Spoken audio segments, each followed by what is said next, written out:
आप सभी का स्वागत है हमारे इस चैनल पर। और इस चैनल का नाम है ज्योग्राफी ईडीयू।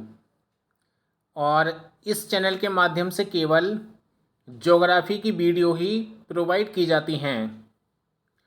अगर आप लोग इस चैनल पर नए हों तो सब्सक्राइब करना ना भूलें। और आज से हम शुरू कर रहे हैं भारत का भूगोल। और आज हम चर्चा करेंगे टॉपिक नंबर 1 की, जो कि सामान्य परिचय है, यानी कि भारत का भौगोलिक परिचय, ज्योग्राफिकल इंट्रोडक्शन ऑफ इंडिया।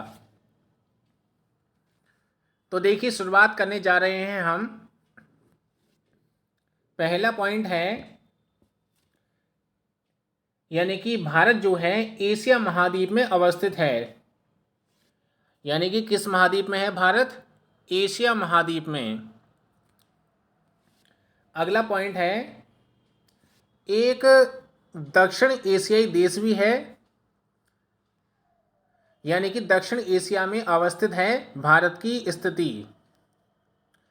और इसके बाद पॉइंट है, संपूर्ण विश्व की लगभग 17.5% जनसंख्या का प्रतिनिधित्व करता है। और ये आंकड़ा कब का है? 2011 की जनगणना के अनुसार। इस बात का आप लोग ध्यान रखें। यानी कि भारत में विश्व की 17.5% जनसंख्या निवास करती है। और आपको बता दें कि 2024 में जो नई रिपोर्ट है, उस रिपोर्ट में भारत विश्व में सर्वाधिक जनसंख्या वाला देश बन चुका है। और सेकंड नंबर पे देश है चीन, यानी कि दूसरा सबसे बड़ा जनसंख्या वाला देश चीन है। देखिए, इसके बाद पॉइंट है, संसार के क्षेत्रफल का 2.4% भूभाग भारत में है। यानी कि अगर हम पूरे वर्ल्ड को 100% मान लेते हैं तो 2.4% भूभाग केवल भारत के पास है। और इसके बाद पॉइंट दे रखा है, क्षेत्रफल की दृष्टि से 7वां स्थान है। यानी कि पूरे विश्व में भारत का जो क्षेत्रफल की दृष्टि से स्थान है वह 7वां है। तो देखिए, इसमें दे रखा है कि भारत से पहले कौन कौन से देश हैं। जो 6 देश हैं क्रम से। सबसे बड़ा देश है क्षेत्रफल में रूस, इसके बाद कनाडा, और तीसरे नंबर पे है संयुक्त राज्य अमेरिका, और चौथे नंबर पे चीन, पांचवें नंबर पे ब्राज़ील, और इसके बाद नंबर 6 पे ऑस्ट्रेलिया, और 7वीं रैंक इसकी है भारत की।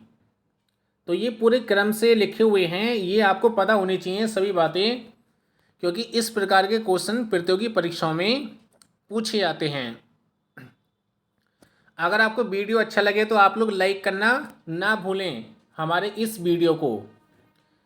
और इससे पहले हमने आपको मानव भूगोल के मूल सिद्धांत, जो कि एनसीईआरटी की बुक है कक्षा 12 की, उसकी वीडियो प्रोवाइड की हैं। 8 वीडियो हैं हमारी।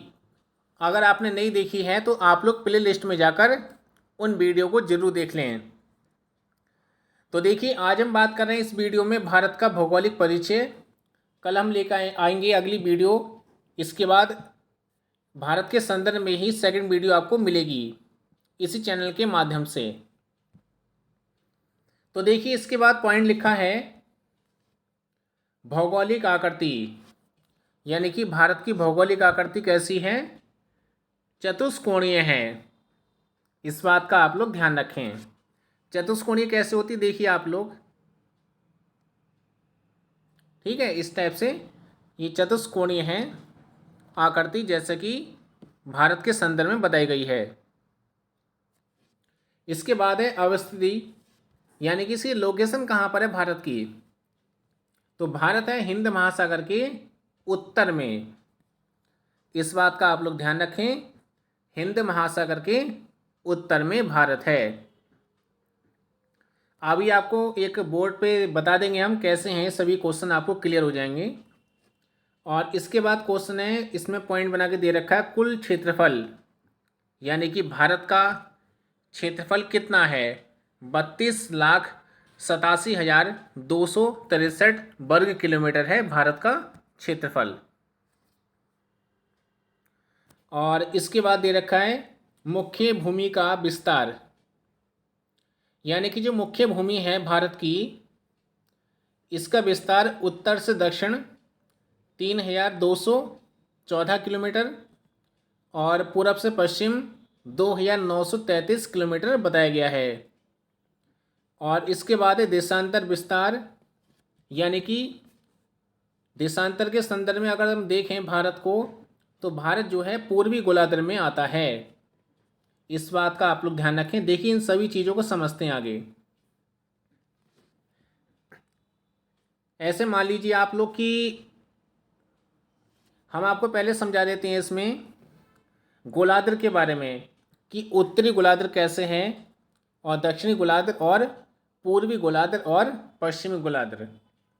देखिए ये मान लीजिए आप, ये जो रेखा है ये 0 डिग्री रेखा है, ये 0 डिग्री रेखा है और इसको देशांतर रेखा भी कहते हैं 0 डिग्री, और इसी को ग्रीनविच रेखा कहते हैं। और आपको बता दें कि इसके पूरब में, यानी कि ये वाली साइड, ये पूर्वी गोलार्ध है। क्या बोलते हैं इसे? पूर्वी गोलार्ध, ठीक है। और इसको क्या बोलेंगे हम? पश्चिमी गोलार्ध।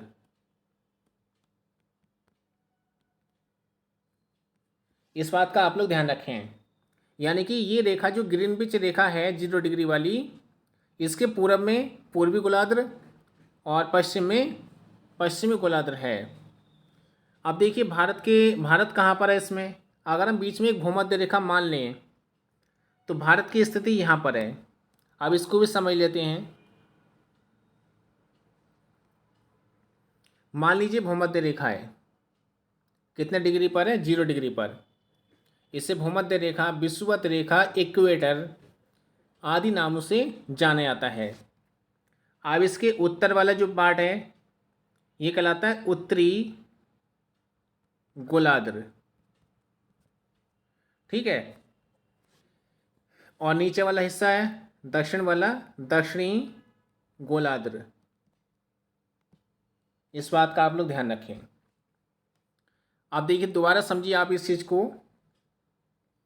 ये हमने आपको बताया था 0 डिग्री ग्रीनविच रेखा, 0 डिग्री भूमध्य रेखा। भारत की स्थिति कहाँ पर है? यहाँ पर, यानी कि कर्क रेखा यहाँ से निकलती है। अगर हम बात करें देशांतरी गोलार्ध की, तो ये जो हिस्सा आप